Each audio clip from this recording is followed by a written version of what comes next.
Hi, I'm Emmanuel Kervin, director of Rabid Grannies. We're going to be together for approximately 90 minutes.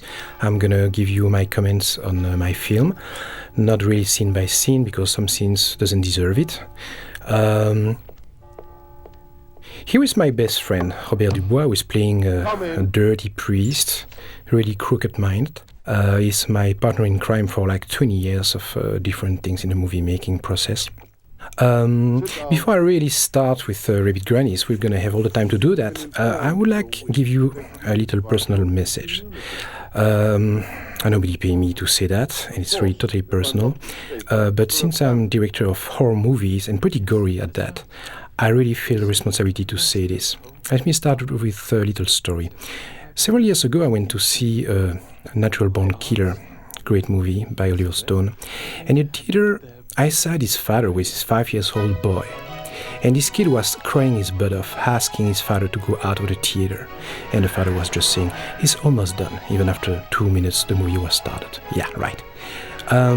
Well, I just want to say this. I think it's gross child abuse. And I think that parents has a huge responsibility at this level. I know what I'm going to say may not always please the movie industry. I mean, some people of the movie industry, and I guess it's not very good for my career as a director to make any enemies if it happened. But, tough. Some things had to be said. I really urge you, if there is any parents watching this DVD, or future parents, I really urge you and beg you, do not bring kids at theaters because you are allowed to do it.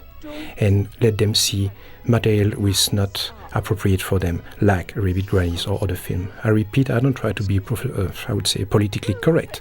Otherwise, I wouldn't have made Rabid Grannies in the first place, don't you think so?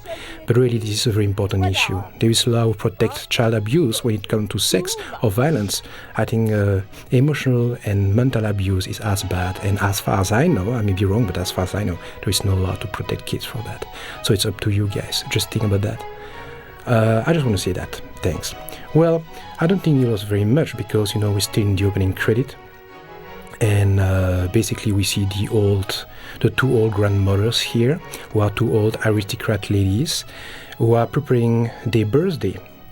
The guy on the right side is my prop master. We had a very little budget to make Rabid Grannies, so I had to use any help I can. Nobody was paid, by the way. I wasn't paid, the actor weren't paid, the technician weren't paid, nobody was paid. But hey, here today is a little different. I want to introduce, since we're still on the opening credit, I want to introduce the people who are around me because, as you probably know, Trauma is in charge of Rabid Grannies, and the Trauma Picture, who is in New York, based in New York, has huge budget, I would say unlimited money. As a result, not only they decide to put my commentary track as a director for this film, but they also decide to bring as many people as they can to give you more bonus, because you good guys bought this DVD.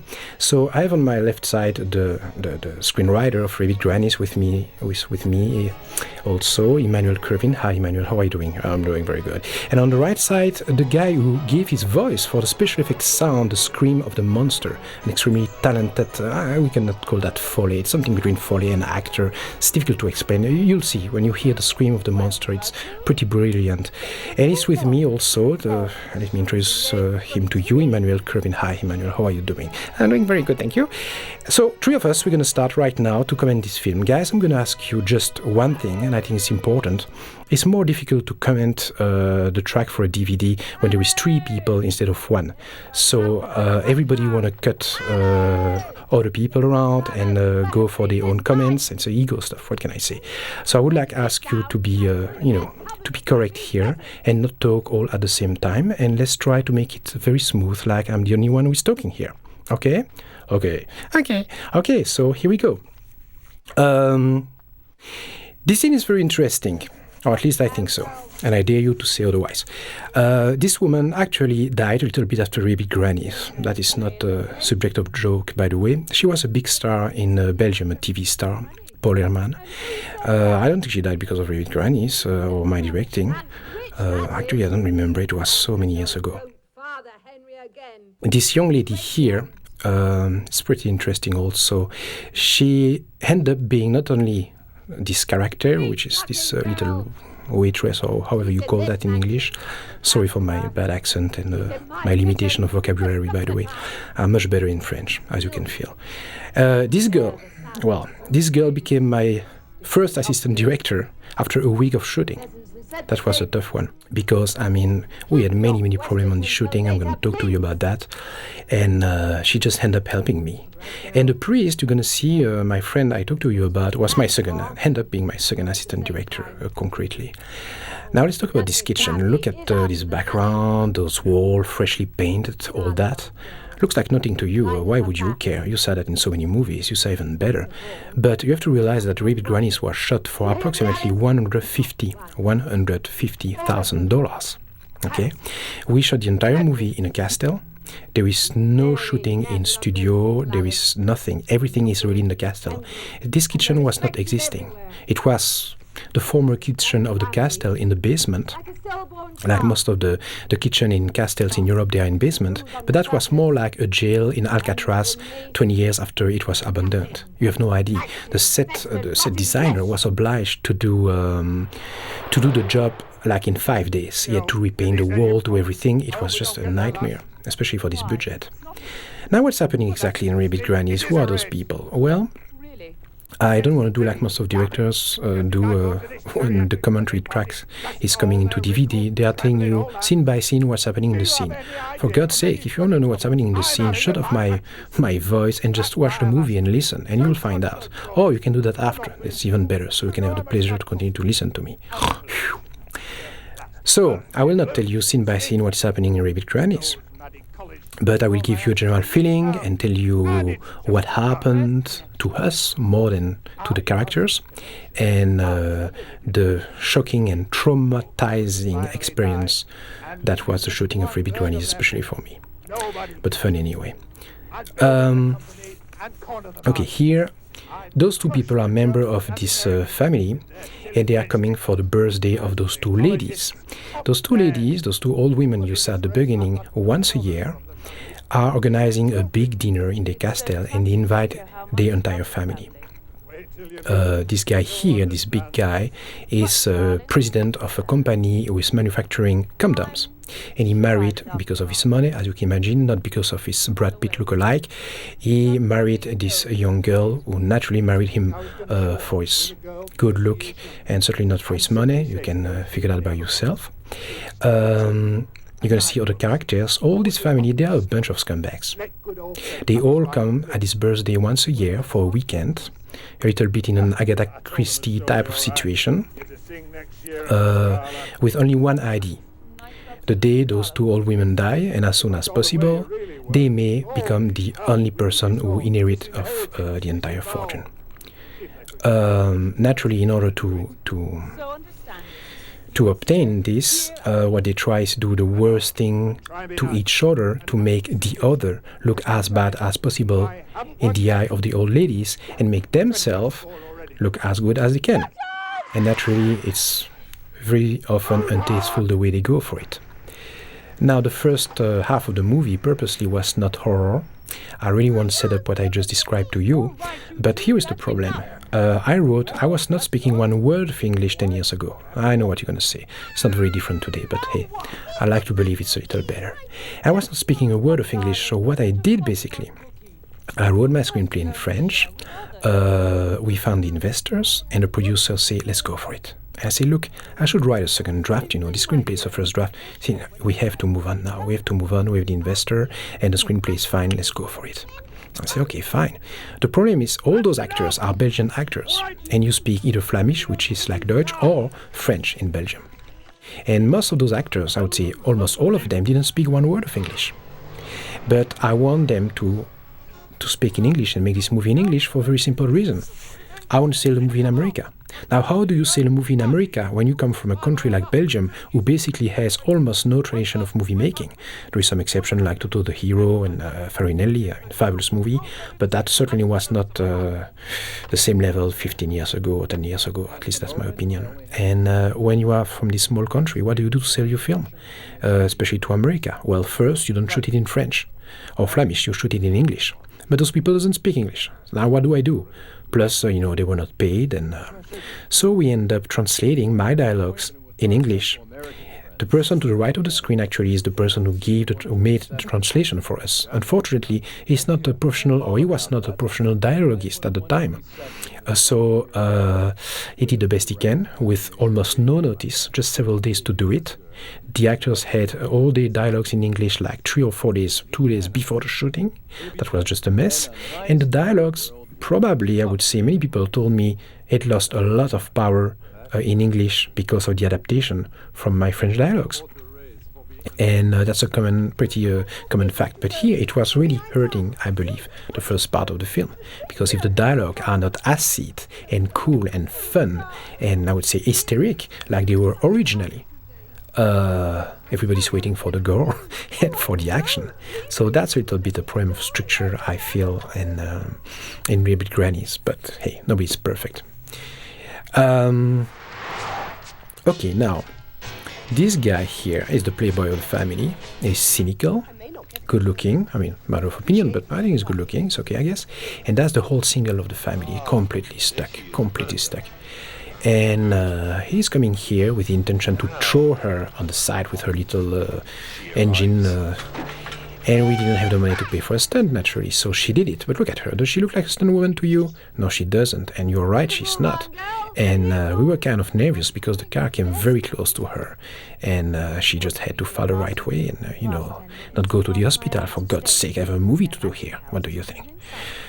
Okay, now, that's another cool one. Those two ladies you're going to see. Cut, move on. What is happening here? Voila, here we go. Those two ladies. The older one to the right side was my teacher of drama when I was 18 years old. And almost 10 years after that, she was not directing me as an actor anymore. I was directing her as an actress.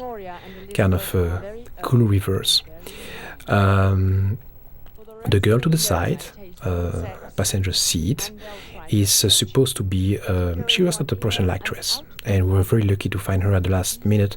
She did pretty decent, considering the fact she never acted before.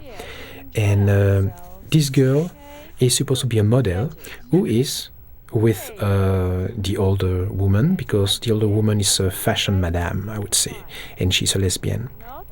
So it's a little bit the same situation again of prostitution who doesn't say his name, like we had for the big condom manufacturer I was talking about before.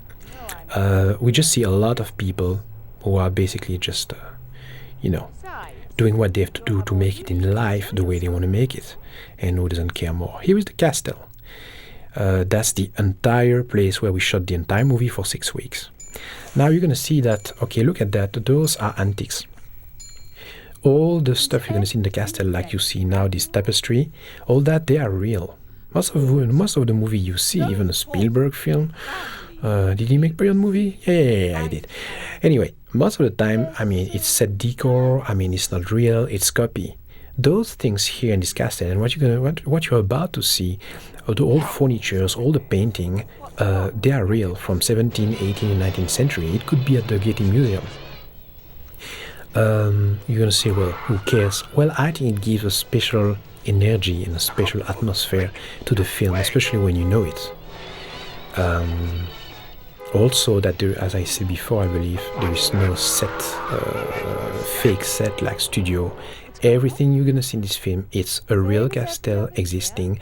The stairs, the corridors, the bedrooms, the basement flooding with water, all that is real. We couldn't put that together for $150,000 anyway. But that's going to give us a very special atmosphere and, I believe, an energy to the film.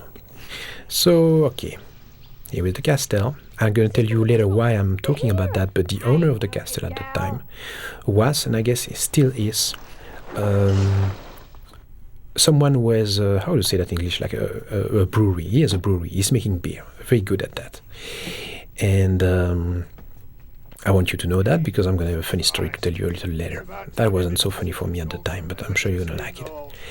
Here we go, all the family with the poor domestic of the family.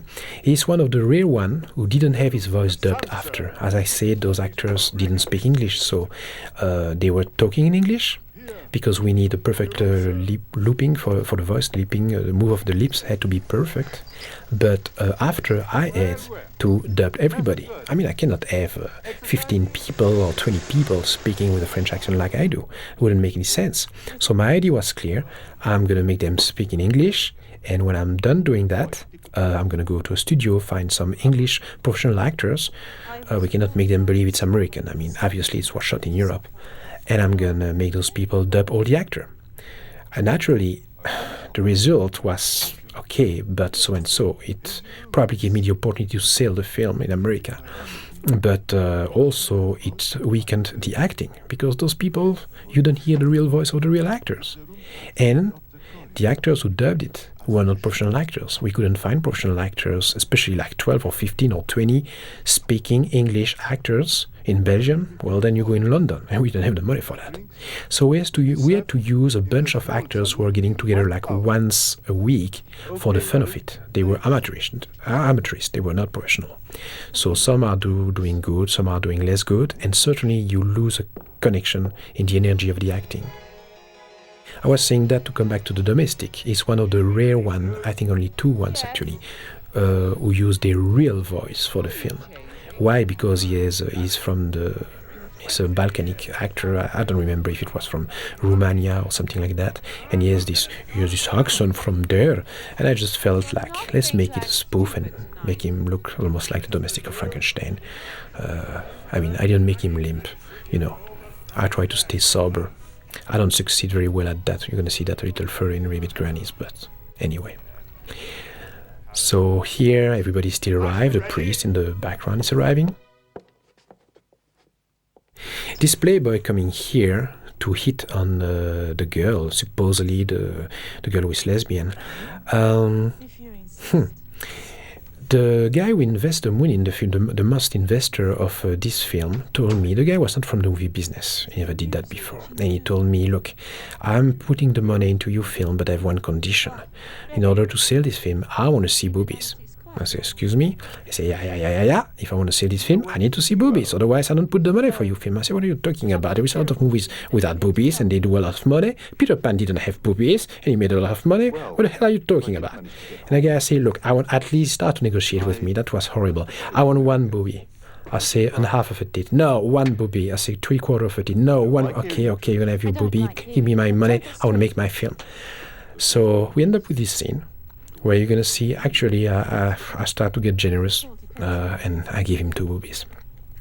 Anyway, we say that women are slaves in this world. Now the other problem with this scene is that actually the people the guy was translating in English for me was working with an assistant of mine, because the translator, the adaptator of the dialogue, didn't speak even French. So I had to work with someone who did speak both language. That was just a circus. And both guys, after working on this scene, came back to me at the last minute when I was swamped with other problems.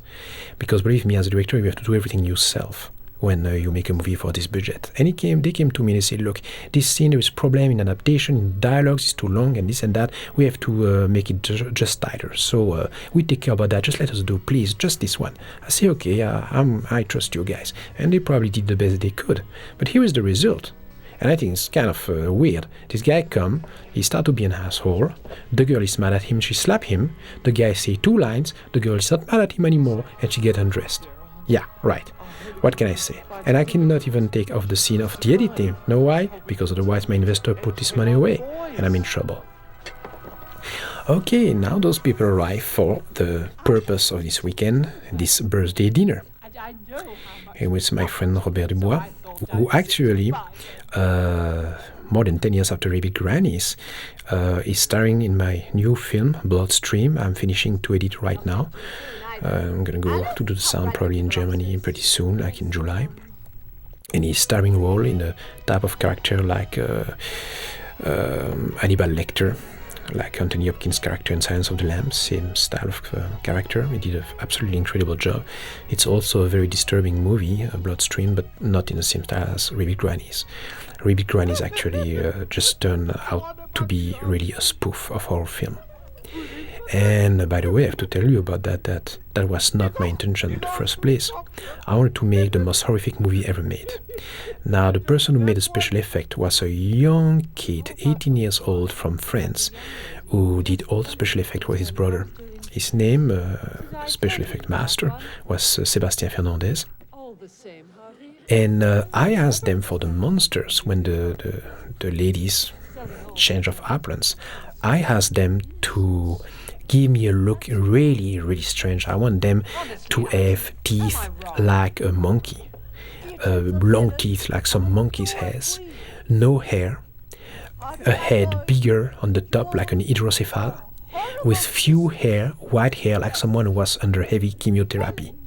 Really weird stuff. I really want to do something physically disturbing, and I want to put contact lens on them.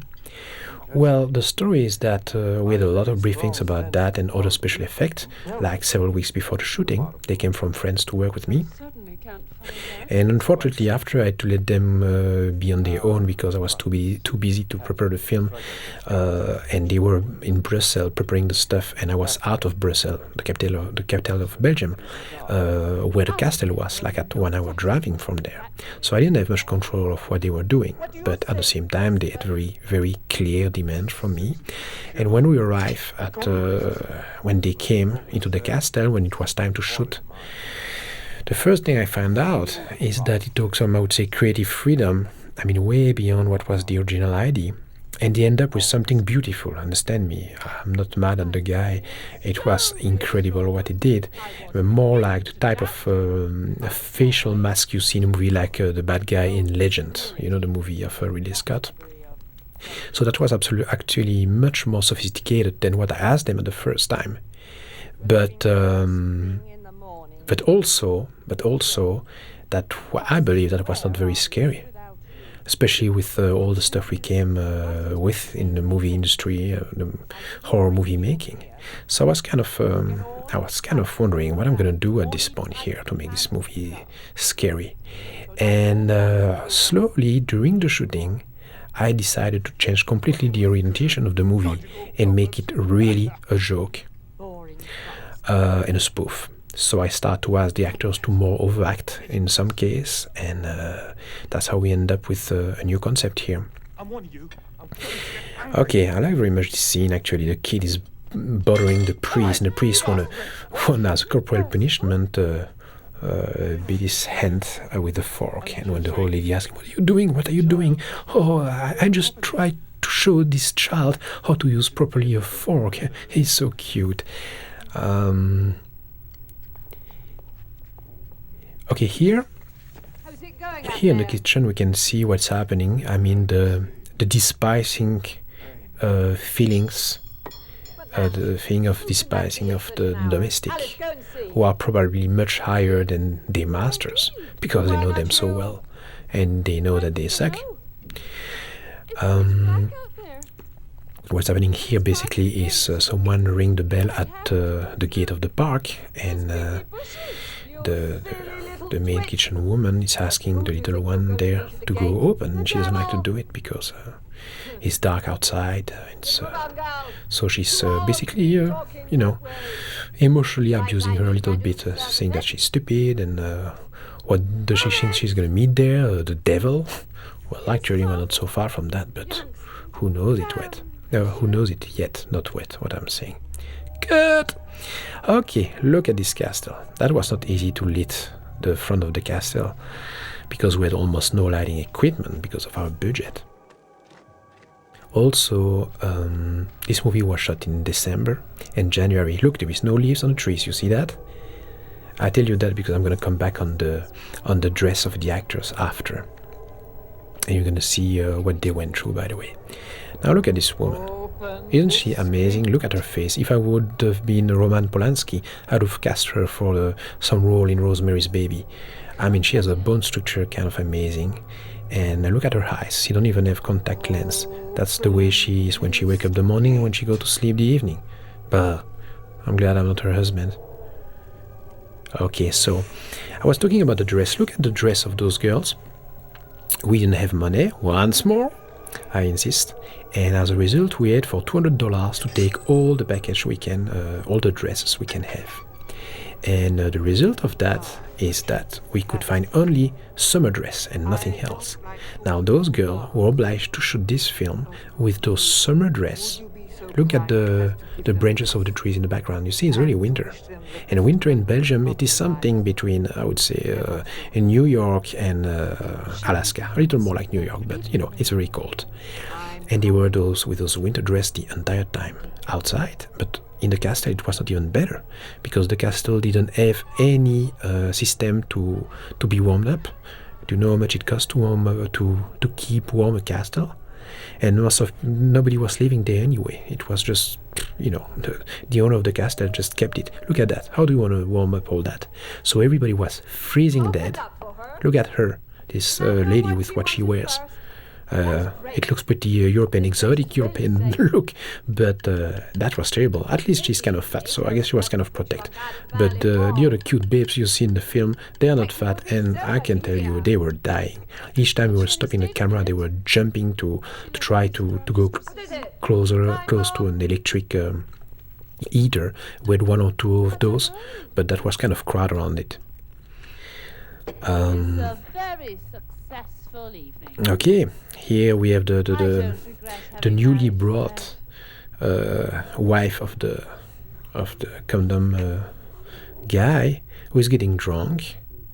Naturally, she says something she shouldn't say, and everybody's happy, since everybody want to turn down everybody in this film. I know you were merely joking, my darling, but it might not be evident to the others. Can you believe that? A yaker like me? I don't have anything to say right now. Take a look at the cinematography. I think that's something interesting to talk about. For this type of budget, 150,000, no, most of the time. Are you going to remember now that my movie was made for 150,000, or should I say it like 10 or 20 more times? Okay, I assume that you remember that. For this budget, it's very difficult to have a decent cinematography, because you shoot this type of movie for 10 days shooting, 3 weeks, sometimes 4 weeks, but that's generally the maximum. We shot this movie for 6 straight weeks, and I would say probably between 10 and 16, 17 hours a day. So that's the only way we were able to end up with a visual look, light-wise and color-wise, on the film. And I didn't want the film look like a straight-to-video, at least for the aesthetic of it, you know.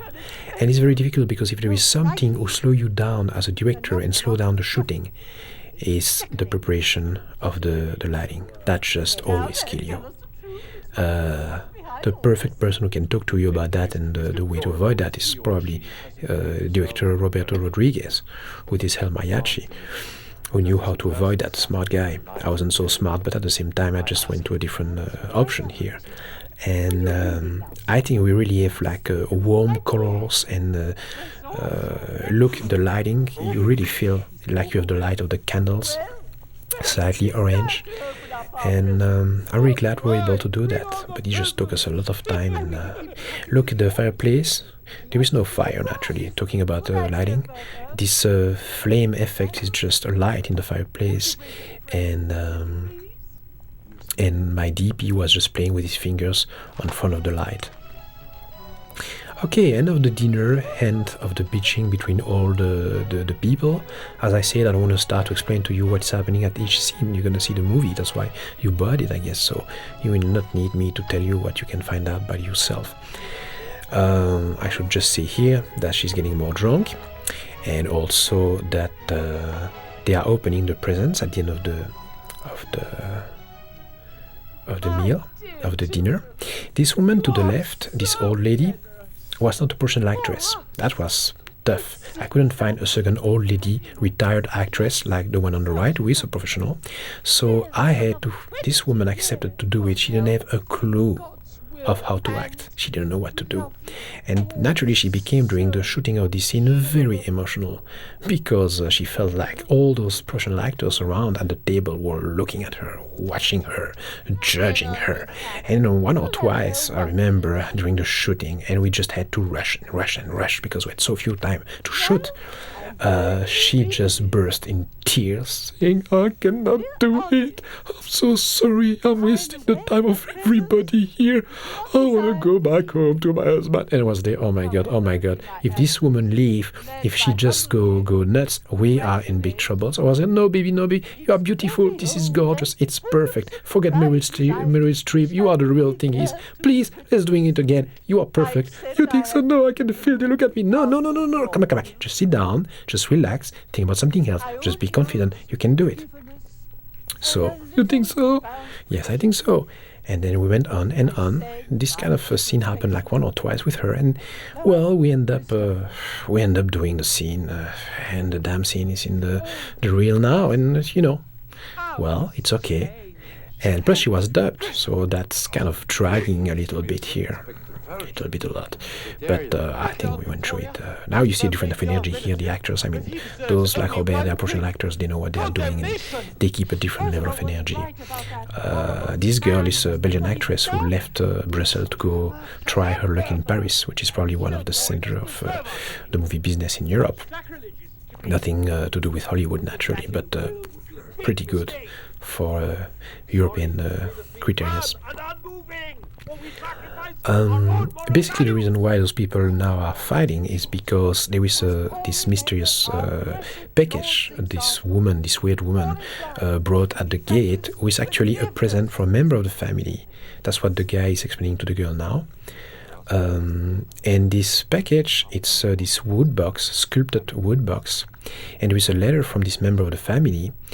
Actually, he's the black sheep of the family. He was a priest in a satanic sect, and he did some kind of sacrifice or something like that in a cemetery in London. The police caught him, and the guy took like 1 or 2 years of jail.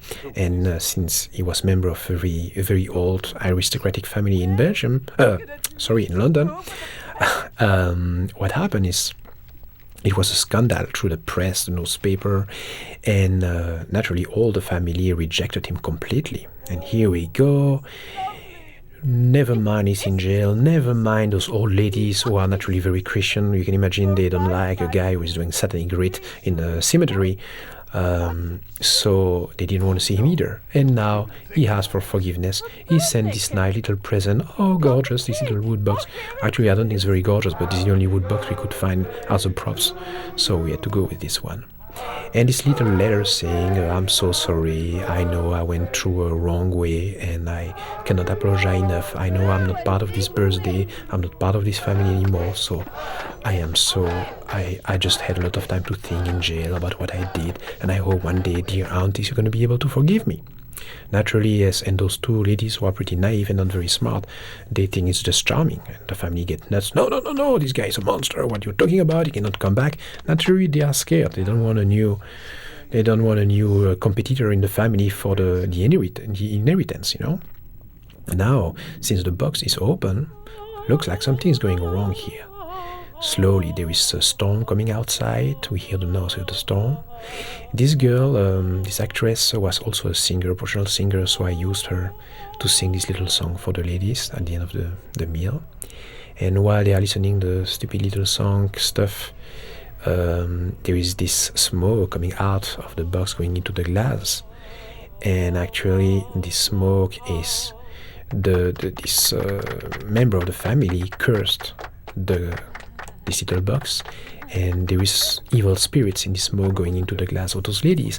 And guess what? They're gonna make a toast, and nobody naturally knows what's happening here. Oh my god. This is the end of the dialogue part. We're gonna start to go for the action. We didn't shoot everything the same day. You can see in the background now, suddenly there were a fireplace. So some days there were a fireplace, some other days there were no fireplace, and just a lighting effect with the fingers. They are drinking. Things are going wrong, but nobody knows this yet. I was goofing around about me doing the sound, different sound. Actually, I did a lot of sounds myself, just because I knew what I want, and since we couldn't afford someone to do it, I decided, okay, better to do it myself the way I want. And all the screams of the monsters I did, but not only that, you're going to see a horse who is getting nervous because of the storm, and I did the of the damn horse. It's me. Listen to that. Isn't it beautiful? I'm very proud of myself. To tell you the truth, if I don't make it as a director, maybe I can become some kind of foley guy using his voice. I don't know. I maybe have a career waiting for me there. What is happening here? Well, what's happening is there is no knife to cut the cake. Meanwhile, the little girl wants to go to the bathroom, and the mommy says yes. She cannot say no. What do you want? But come back as soon as you can. And everybody is asking for the domestic to bring a knife for the cake. Look, ass-licking people, they are really disgusting. They are embarrassing themselves. A knife for the cake, a knife for the cake. They're asking for this knife. Well, they're gonna have the knife. It's just coming, baby. It's just around the corner. A lot of... where's this knife? We'll never cut this cake. And here we go, the cake with only one cake, only one prop. If we didn't do it correctly, it was over, because this cake is smashed after this shot, you can imagine. So we were very nervous about the cutting of the cake by the nail of the woman, of the monster there. Now, ready for the first horror scene. There is a lot of gory shots were out, and I really don't know who is responsible for that. I guess I will never know. I was in Belgium at the time, I didn't have the money to come to America. Look at that. Do you realize this guy who made the special effect? He was 18 years old. I mean, I think he was some kind of genius. At 18 years old, do that just with his brother and 2 other friends under his supervision. That was kind of amazing. So I was talking about special effect. I want to warn you right now, most of the horror shots, they are out. I believe they are back in the DVD on some bonus part, and I hope they are. Here we go, look at the broken glass through her hand. I like that. I think it's pretty sad that those shots are out, because it gives sometimes missing piece in the puzzle, and I really think that it hurt the energy of the film. And also, let's get real. I mean, if you go see a horror movie, you want to see a horror scene. I don't go see Saturday Night Fever if they take off Travolta when he dance.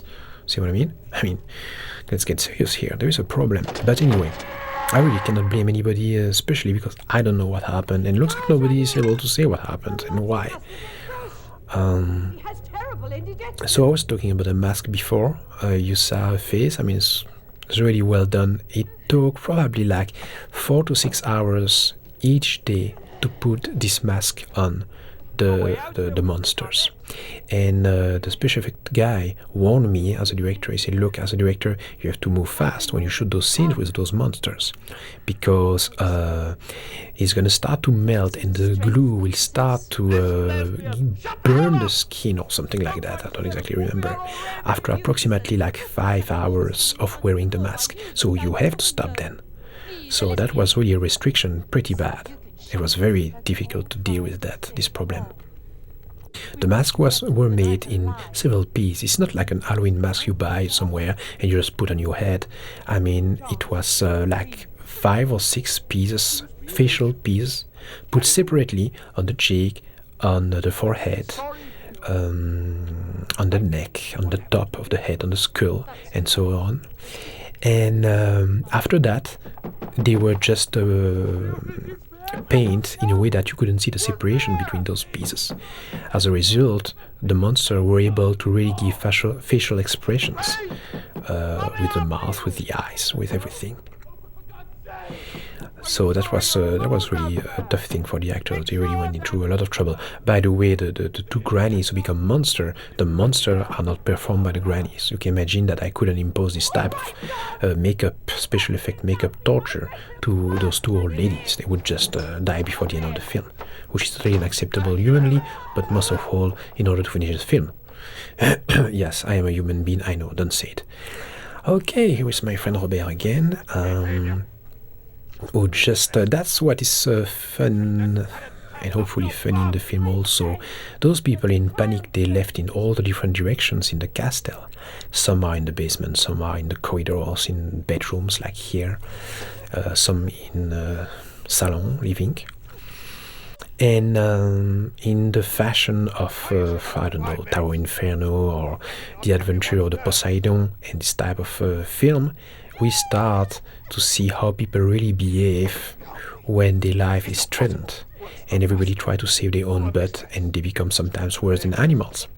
Now, naturally, there is sometimes one or two person who act like a hero, but we both know that most of the time people act more like scumbags than like hero in this kind of situation, and that's definitely what we see here. Now, the guy hopes this is an hallucination. All this doesn't exist. This is just an hallucination. It never happened. It's a collective hallucination. He goes out because I want to prove it. Now, I'm doing the voice here of the monster screaming like cats. Hey, it's coming back. It's real. It's not a hallucination. Okay, you see all the couples are undone. They are not together anymore. Now the wife of the condom guy is with this guy. I mean, everybody tried. It was a soft keeper. Everybody was trying to escape, and now they are together in this corridor in the castle in the dark. You're gonna see a painting, and one of the monsters will go through the wall and the painting to aggress them. How do they do that? Well, it's supernatural situation. What do you want? They are demons, so they do whatever they want. Easy for me as a screenwriter, isn't it? So they will jump on this. The monster will jump on this couple through the painting. Now, this is a 17th century painting of the Earl of Arbroath. We have the original at home in the house of my parents, and I asked someone who had to do it for free again, who was a painter, and the lady made a copy of this painting because the monster had to go through it, and we could not damage a 17th century painting. It had to look like one of the painting in this old castle. So it took her like 3 weeks or 4 weeks, maybe more, to do this painting. And like I said for the birthday cake, we didn't have any choice but make it right the first time. See, here is the painting. She's going to go through it, and if we don't do it correctly, there were no way to put back the pieces together and make it a second time.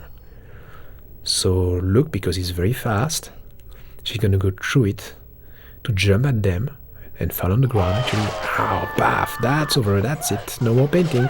Well, thank God we had it right. Clack, she cut her hands here, but never mind. She's having new hands growing up.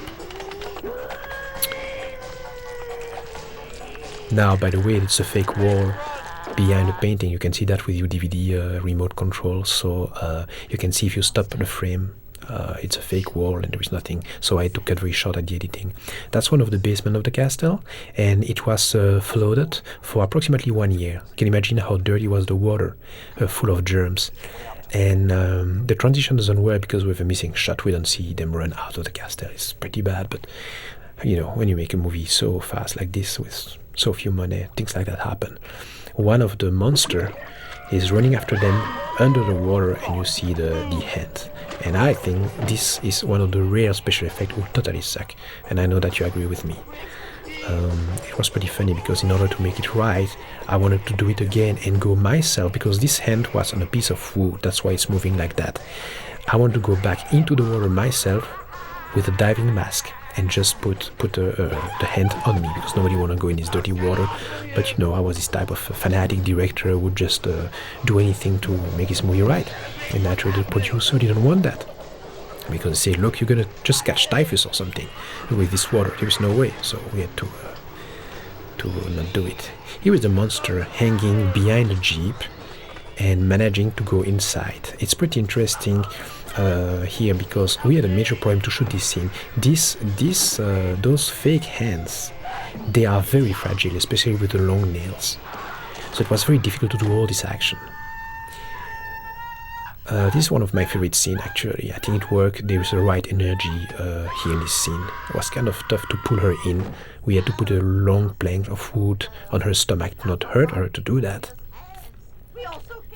So it was difficult to do all this action without breaking the nails of the monster. We didn't have maybe 1 or 2 fake hands per hand for the entire shoot or something like that. So we had to be very, very careful. Here she's asking her, sing for my birthday, sing, bitch. So actually, obviously the demon knows who they were before they came into those bodies. They know who they are. I really like the acting of this girl here. She did such a very, very good job. She was really sobbing. She was out of control. Look in the background, you see the window with the drops of water of the window of the car. You have to know that was the car was not outside. That was our last night of shooting, and we had to put this Jeep in a garage. So we are not outside in the park anymore. We are in a garage here. There is nothing outside. Here we are in the park. So that wasn't shot the same day. I care about this scene a lot. I really like what is coming next. Two things to say about what is coming next is you're gonna hear when the girl goes away, authorized by the monster to leave.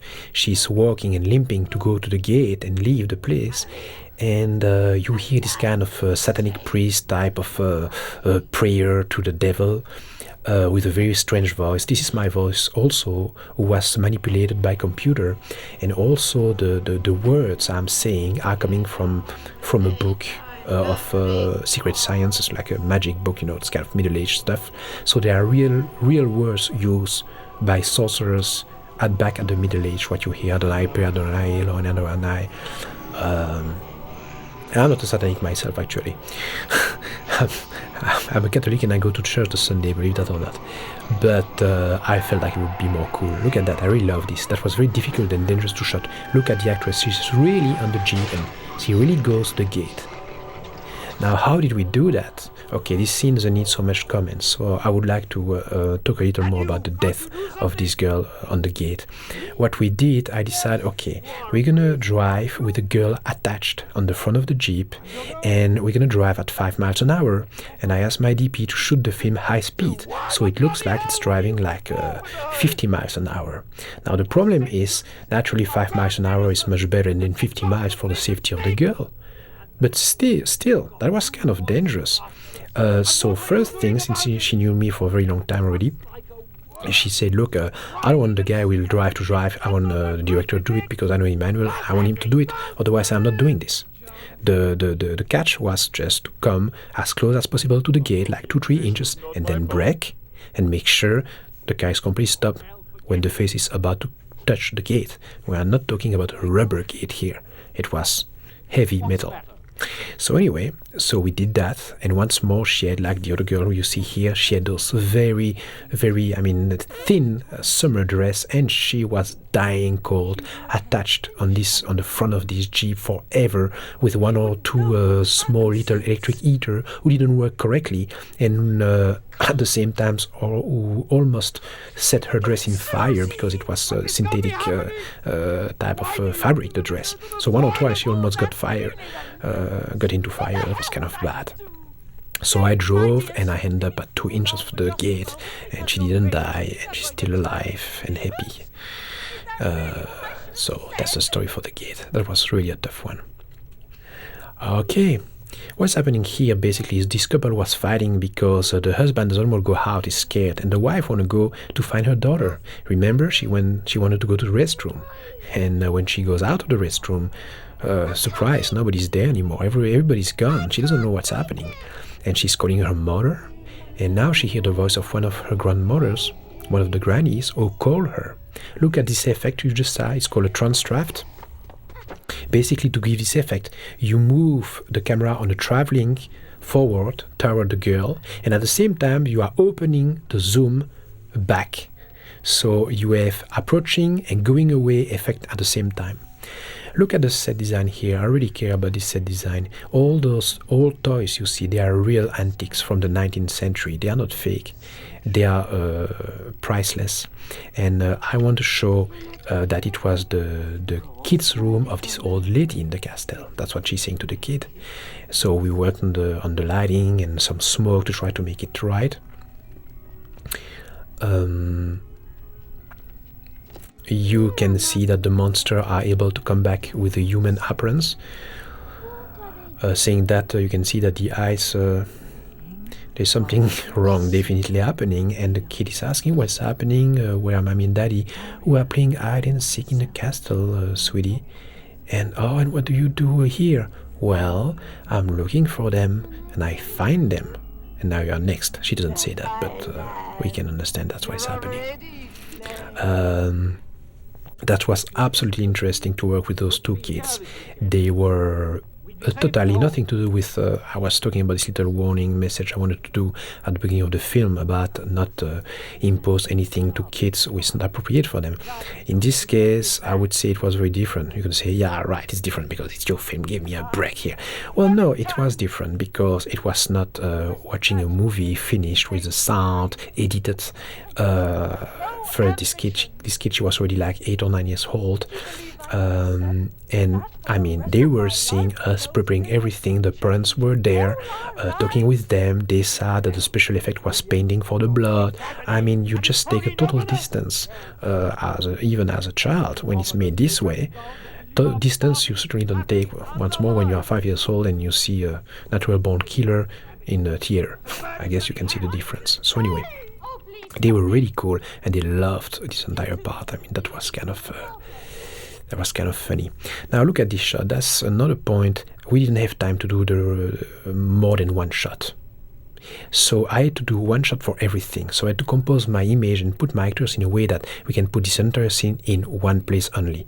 So I put in the background the blonde girl who doesn't have much to say except interfere once.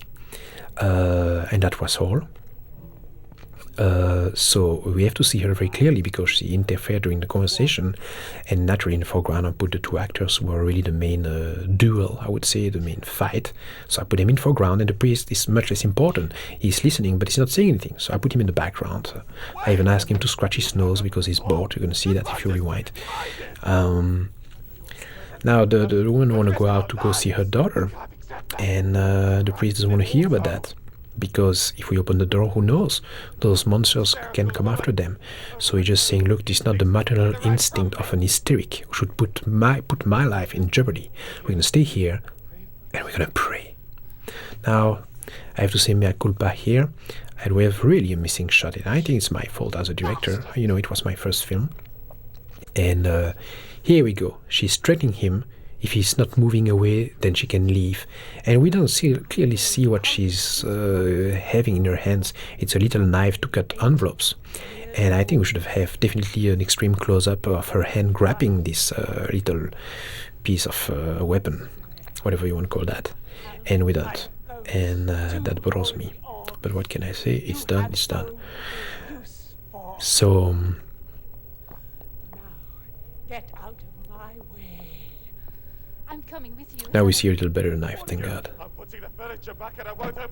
That was a really exhausting role for Robert to play this priest, because this priest is I mean, those ladies are just more in control somehow, but the priest is one of the character who has become really hysteric all along, sweating, short of breath, basically pissing his pants, and I was kind of tired at the end of the day, I can tell you that. Now look here, that's funny too. I want a rat, like you have rats in Castle sometimes, and I want a rat. Actually, you know what? It is not the scene, it's a little further. Let's wait for that. So here they are looking to try to find the girl, the kid, the little daughter. Now what happened to this little girl we never knew so far? You see, I really tried to take advantage of the fact we were shooting in a castle, to a real castle, to give really this atmosphere, and we worked on the lighting, look at even the ceiling, the shadows. I mean, I was really demanding to my DP. He was just graduated like a year before from movie making, from movie school. Most of the shooting crew and people, not all of them, not the cameramen actually, but most of the people working on this film were just graduated. They were just former students who were doing their first job on this film. And that was extremely difficult to work this way with people who doesn't have much experience yet. And let's get real, people, including actors, who knows that if they have a problem with me, they can walk away anytime they want because they're not paid. So they would not be even sued. I mean, I would lose, and you know. So basically, you have to keep a strong hand on them, but at the same time, you have to be cool because they can walk away anytime they want. And for a director, trust me, this is a nightmare, especially 6 weeks. We're not talking a weekend here. Here is Susie, well, at least her leg. Unfortunately, what she sees, you'll never see, or at least just part of it, because it was cut out of the version you have here in America. So it is not my editing.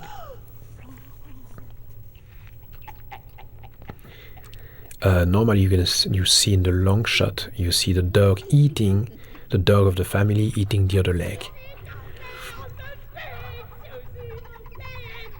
That was crazy to make this scene of the little girl with the 2 legs cut, because she had to be in a fake floor, a wood floor, with her legs inside the floor.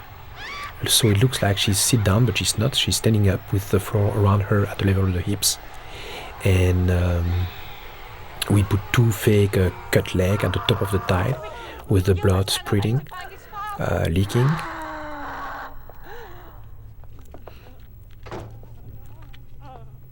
Now here, she's there with her boy, but actually it's not her boy, it is one of the demons who just took the appearance of the boy. And now she hears the voice is different, but most of all, she sees her real boy at the entrance of the door. She understands that she has something else in her arms here. And then, he grabbed the fingers, and we don't see, unfortunately, that it was cut out also. We had to shoot that very fast, so I'm not totally happy with the scene, and I would have wanted the boy to be much less a boy, and much more between a boy and the main monster, like you see them with the mask, but that was not possible to do in time. See, here, listen all those screams and the roarings of the monsters, all that I was doing in studio. A good glass of vodka to relax, and then let's go for it. And then after we worked on the computer to, put some reverb on my voice and stuff like that. Now the mother of the kids, she completely, at this point, she lost it completely. She lost her mind. She's not there anymore. I'm gonna stop to comment the scene to tell you 1 or 2 stories, anecdote about the shooting. As I said, the guy who owned the castle at the time was making beer, and in the castle they were in the basement. They were cellars with, I'm talking about thousands of bottles of beer. I'm talking about in the style of Samuel Adams. I mean, kind of stronger beer, brown beer, and stuff like that.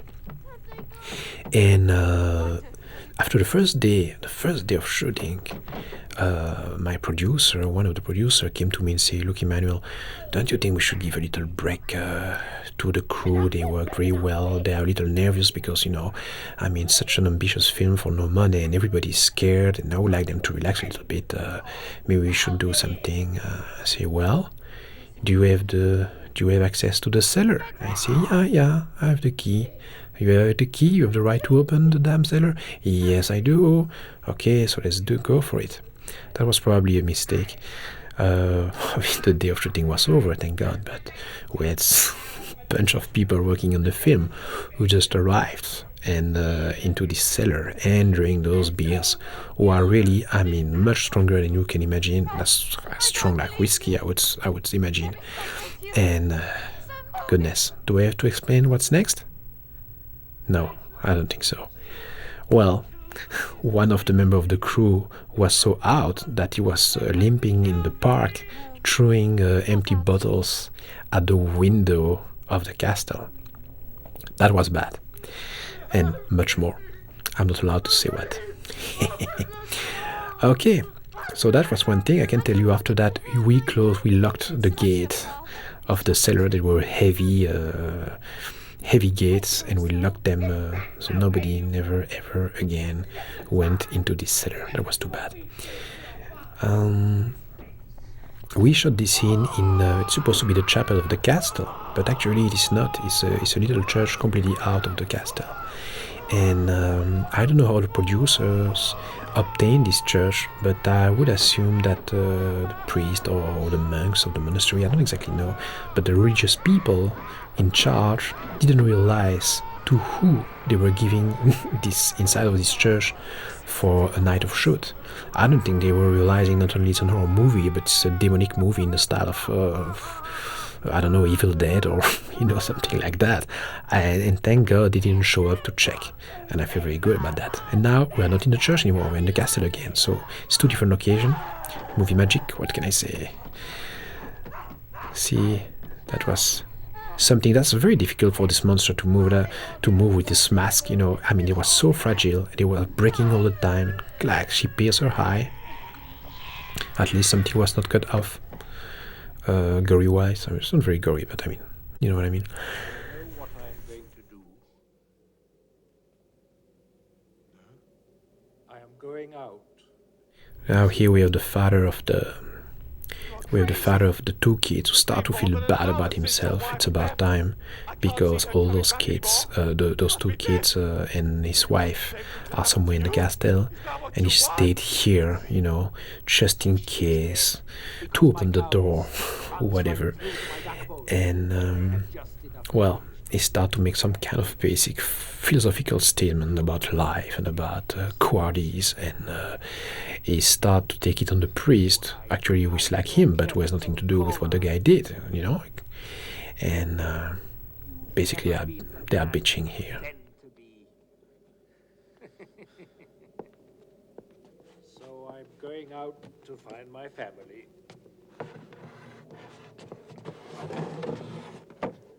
Excuse me.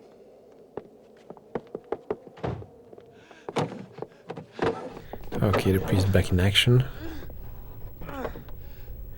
This guy really has an incredible potential as an actor. I mean, he's funny, but also he could be very, very daring. I mean, dangerous.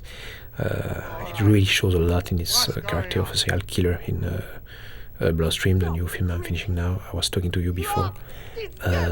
He's so weird in this film. It's really, I mean, he's killing people as a serial killer by poisoning them in a lot of different ways. He used even animal and chemical poison. He mixed them. He's an high-tech killer who's going to go after a drug addict cop. And it's very different than Rabid Grannies. So anyway, I really try to use him first because he always was with me all along, all the way for all those years, and because I know he's good and I know he can give me an amazing job. The breaking of the bottle here was made in studio because actually we couldn't damage the floor of this castle because it was wood floor, expensive wood floor, so we had to put some pillow behind the couch and then after use a foley to break some glass for the scene. I'm so glad to see you. Have you seen my wife and son? No, we've looked up here for ages, and I must admit... This actor to the right, it was really a pleasure to work with him, especially him, Roger Jacques Maillard, the guy with his mustache. In the story, he's someone who owns a company, a factory of weaponry. They are all in kind of cute business, each of them. And this guy is one of the other one who really, you hear his real voice. Because he was one of the only one, if not the only one, who was speaking freely English. Now he has an accent, but I mean, he speaks English. He really does. He really do. And so that's why I allowed him to loop himself and dub himself, when actually all the other ones, as I already told you, were dubbed by other actors. None of them you hear their real voice. Only this guy. And also, as I said, the domestic Radu, because I want to keep this Balkanic accent.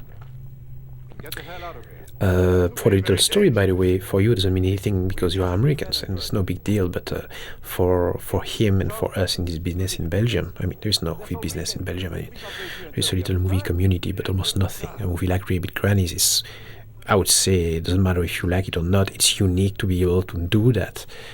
In a place like Belgium. So in this small community, what this guy did was kind of exceptional. I'm not talking about Rabid Grannies here, but he had a small role with in the movie Le Mans with Steve McQueen about racing car. I guess you know the racing car Le Mans, and so I had the opportunity to meet Steve McQueen and to be in an American movie. And trust me, for Belgian actors, it's extremely rare. Extremely rare. I know what you're gonna say, Van Damme from Belgium. I know, but that was 10 years ago, 12 years ago. I don't know. Anyway, it doesn't happen every day. Okay, don't get upset. I was only just saying. See once more. Look at the ceilings and all the ceiling. I mean, there is really a lot of things you can shoot and take advantage of the color of the light. Look at this rat. I told you before, I wanted the rat because I just felt like it just give a little touch on the film, this kind of, this atmosphere in the style of old castle with a rat passing, trying to find some piece of food to eat, since everybody left. And naturally, rats in castles or wherever they are, and in this type of rats in buildings, in general, they are not white. They are dark brown, or dark grey, but certainly not this color. But the only rat they could find for me was a rat from a lab. So this rat was ultimately saved from being tested for whatever it is in a lab to become a movie star instead. So that was pretty cool. Some nutcase in the crew suggested after that we kill him. Naturally, I didn't allow that, and I don't care to kill people in my film, but I don't like to hurt animals. As I say, I'm a human being. So the rat, I found someone to adopt the rat, and the rat just ended up having a nice retired life after his career in the movie business, and never more he saw a lab of his entire life. You see that the main kitchen boss there died. Obviously the monsters passed by and they took her head and put her head into some kind of probably burning hot oil used to cook, and that's why she's pretty badly burned. See, we're again in the basement of the castle. Look at just in the background, the stone, all that. Try to imagine how much it would have cost to make this movie in studio in Hollywood. That's why it was at least one good thing to shoot in Europe. Here, this is too bad. This scene with the spider, when you listen to the dialogue, he's talking about the spider. He's finding some kind of, I would say, unhealthy pleasure, weird pleasure to see a spider eating a poor fly who cannot defend itself. And he's very fascinated by looking at that. And he said to the guy, don't touch it. It's nature. Just let nature be. He's just, what can I say? The guy has probably not enough sex or something, I don't know. So anyway, to come back on the stuff of the spider, we couldn't have a spider. There was winter out there in Belgium, so no way to find a real spider. Now the result is, you never see the spider on the screen. I make a close-up of those two actors, and the spider is off screen, because there is no spiders. Very often during Rabid Grannies, people told me they will have things for me. I asked them to bring me, and they end up not giving it to me and telling me that without any notice. And that is the real challenge for the director. That's where you see if you're able to manage and make it look okay anyway. Sometimes you do, sometimes you don't. Another example of that is here, the set decorator who did such a great job for the kitchen, Luc Bertrand, unfortunately didn't calculate the size correctly of this, I don't know, call that, to go out. And actually, the guy is supposed to be stuck, and you see clearly that he is not stuck at all. There is a lot of space above and all around him. So you wonder, the guy is not stuck. So, well, I figured out that's his belly. He's stuck because he has a big belly, okay? And just buy it, please. So anyway, now he's asking for help. See, look at that. Do you feel like he's stuck? And the wall, by the way, is not the wall of the castle. That's a fake wall. On the left, look, it's a real wall. You can see the difference. Do you know I'm claustrophobic? If you think this is funny, An elephant doesn't try to go through mouse holes, right? Now that's probably one of the most horrific and horrible scenes will come soon. And once more, whoever it is they took everything, basically almost everything out of the scene. Which not only is a problem because you miss the scene for the fun of it, for the show, but also sometimes it just feel like there is either a mistake of editing or there is, a bad continuity, or you wonder what happened now. Hold on, did I miss something? Was it a commercial break? You're gonna see that here. But once more, I think they did manage pretty well for the DVD to put bonus material, and I think you're gonna see some cool stuff after. I don't know, I haven't seen it yet, so I think you're gonna have some little compensation here. Once more, a lot of fun for the sound, the breathing sound here. I was trying to give some breathing sound like someone who has a lung problem, That was really cool to do. Actually, I had a lot of fun during post-production to do the sound of those monsters. And since I was the only one to do it, on one track I was doing one monster, and after on another track I was doing the other one, and then we were mixing both tracks, so they were now both monsters.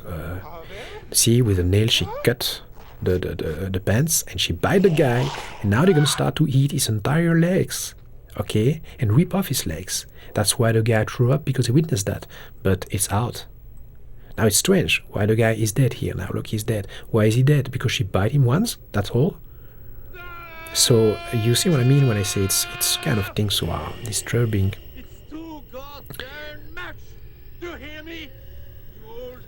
Now he cannot take it anymore, so he's insulting them. That's another example. I was telling you a second ago that sometimes things were promised to me. We're gonna have this or that for you, no problem. And now an hour before, I didn't have it. I want, since the guy has a factory of weaponry, I want him to come not with this riot gun, but I want him to come with M60, a Rambo style, and that's an M16 by the way. And he decided to use the right gun.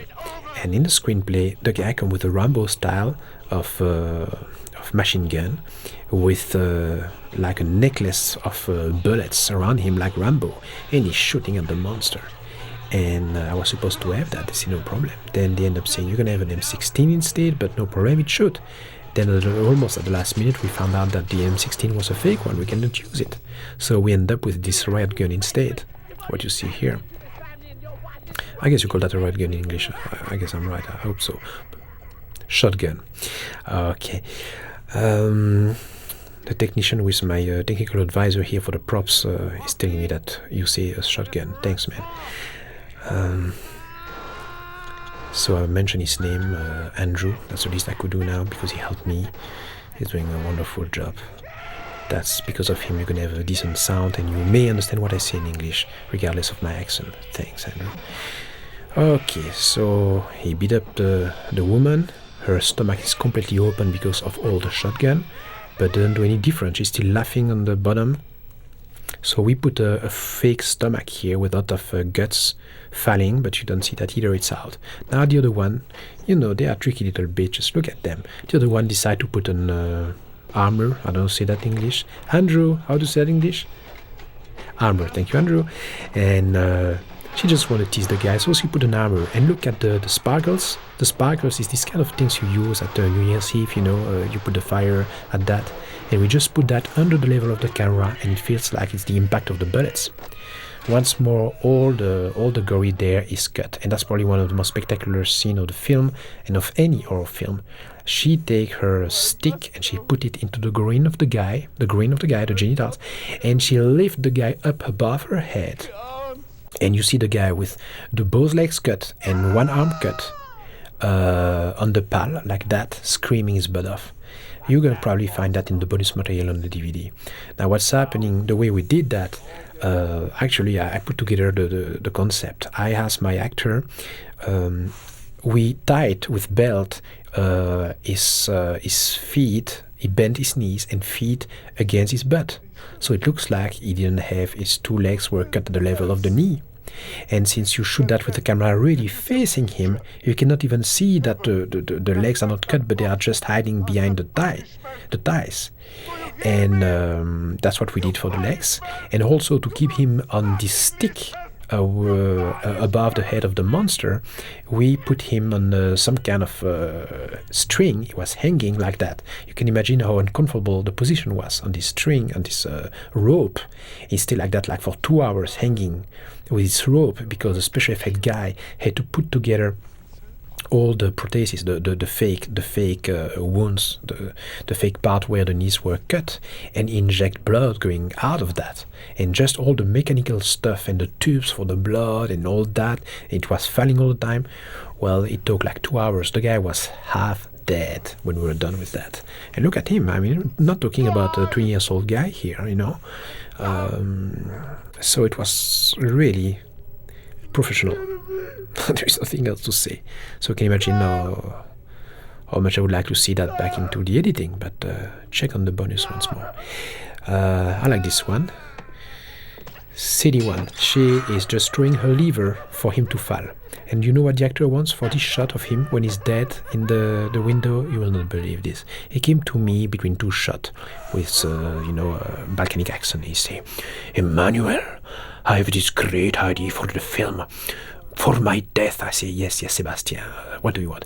"Okay, when my face ends up in the window, just before I die, I look at the audience and I blink my eyes to tell them goodbye."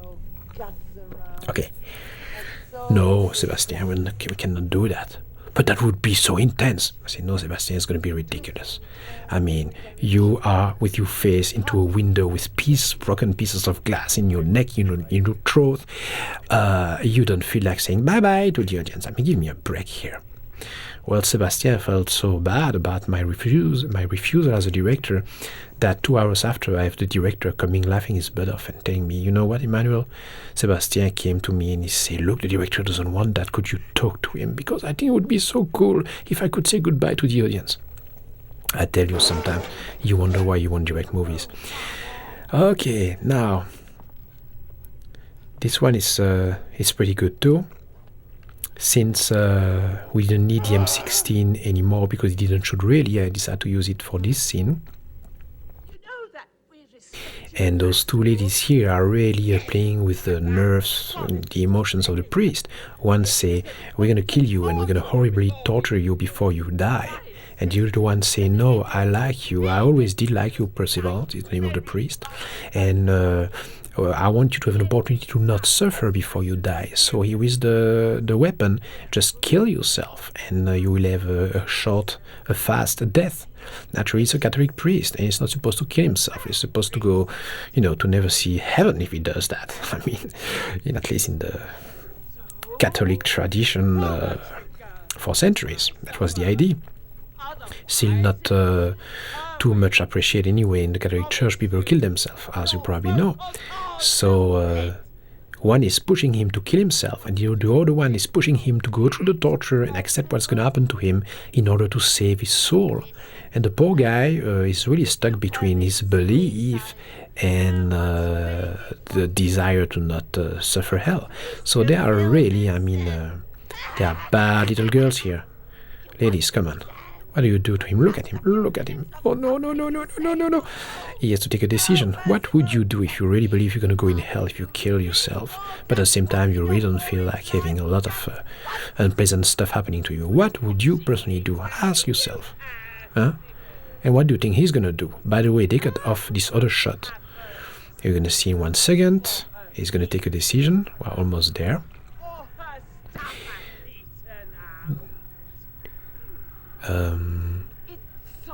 That was pretty hard for her to keep those open guts with those intestines, because it was falling all the time. They are all separate pieces of intestine. We had to put blood all the time to keep it shiny, like it just happened. Look, the level of the breast also is ripped off by the shotgun. And all that looks natural to you when you're watching it, but I'm telling you, that was really, really a mess. It was a mess. It was very difficult to keep it for the continuity, for the editing after. And here we go. He takes decision. Bang, bang, bang. Look, you never see the gun. You never see the gun shoot. The only thing I ask the actor doing is when he pulled the trigger, I ask him, "Now shake the gun, like the gun is shooting." That's all, because that was a fake gun, a fake weapon. I mean, and now here. Yeah, the shot normally missing here is a shot of the brain of the priest, who is flying and smashing onto the wall and then going down slowly on the wall. His gun also. Now we come, I would say, at act, what is called in the screenwriting business as referred to as Act 3 of the film. And Act 3 is the resolution of the entire struggling of the characters and this and that. And here we start Act 3 when they will take a stand. They will do something for their life. Here we have something nice. We have the teeth of the priest hanging at the end of the flesh on the M16. Okay, guys, you see you had a little bit of gore. I remember Rabid Grannies was presented at the Screenwriters Guild on Sunset Boulevard several years ago, and I was living in Vegas at the time. And they asked me to come over to introduce the film to the audience, and one of the main speaker who introduced the film referred Rabid Grannies as probably the goriest film of all time. And definitely when you see it right now with the cut, it certainly doesn't deserve this appellation, but it was really tough. Well, since then they do pretty cool stuff. I don't know if it's the goriest film, and anyway, that is not the gore. See, I already decided to go into comedy here, even the way those actors are looking around. Now, how do you do this earthquake effect? Well, when you don't have the money, you just check the camera, hoping that the film magazine will not drop out of the camera, and you check the camera, and that's it. And now it's the castle who is shaking all around, and that's all.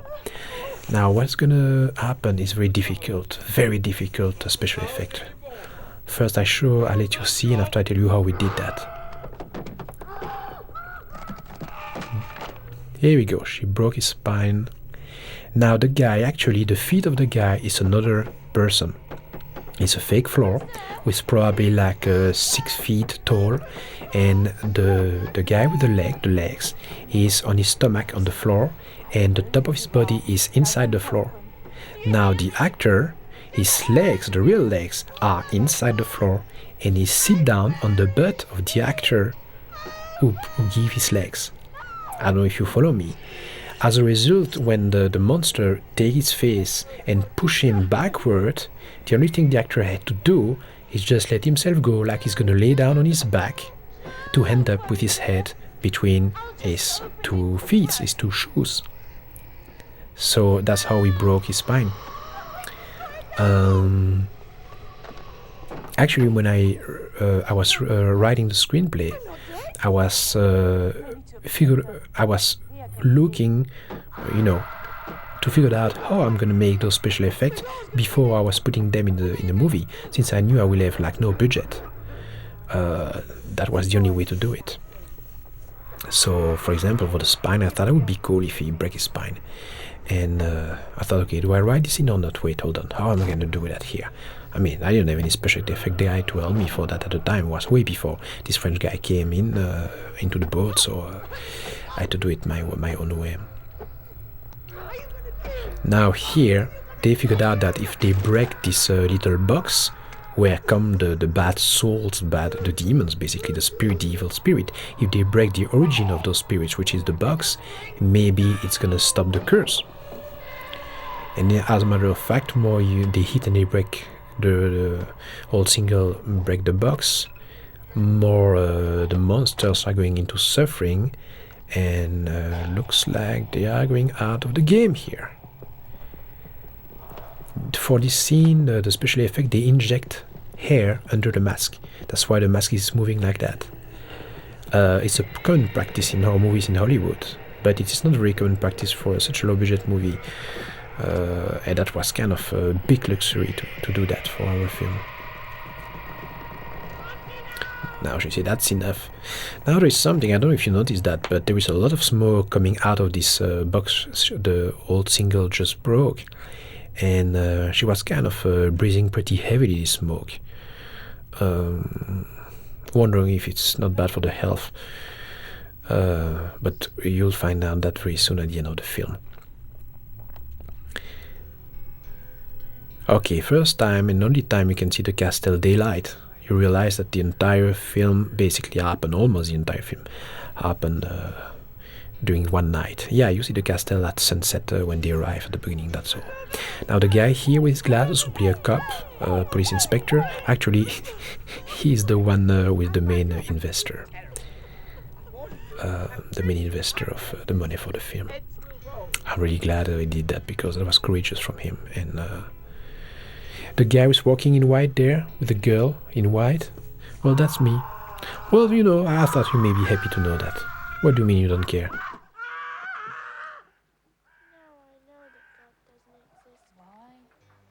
It was pretty windy when we shot that, as you can see, and that is not a big ventilation system Hollywood style. That was just the way it was this morning, and you can really see. I mean, it's winter out there. It's rainy. It's extremely cold. I'm telling you, people were really suffering in this film. Now the guy in the background with his mustache, who is played the role of the paramedic, actually he was in charge of the hairdresser, one of the main hairdresser during the shooting.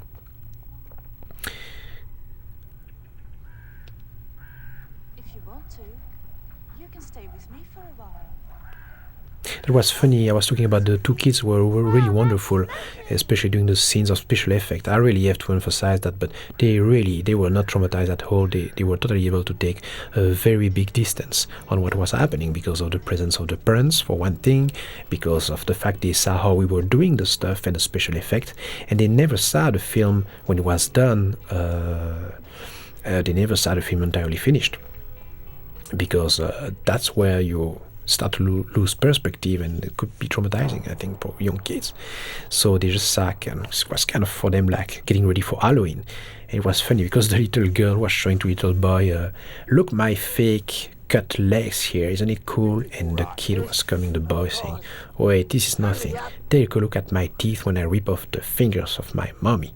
And they were just competing for the one with the grossest stuff. So it was really emotionally, I think, pretty safe for them. And they were really more professional than some adults in the film. That was amazing. Here we go. This is the end of the film. Here you can see that the old single start to become a Rabid old single and not a Rabid Granny in this case. And the reason is just because she was breathing the smoke from the box when she broke it. So she ripped off the arm of the guy. And the gear shift still in the end of the guy. Well, I guess we are done. I want to thank you for buying the DVD of Rabid Grannies, and I had fun to do this, and I hope come with more comments for more films in the future. And thanks again.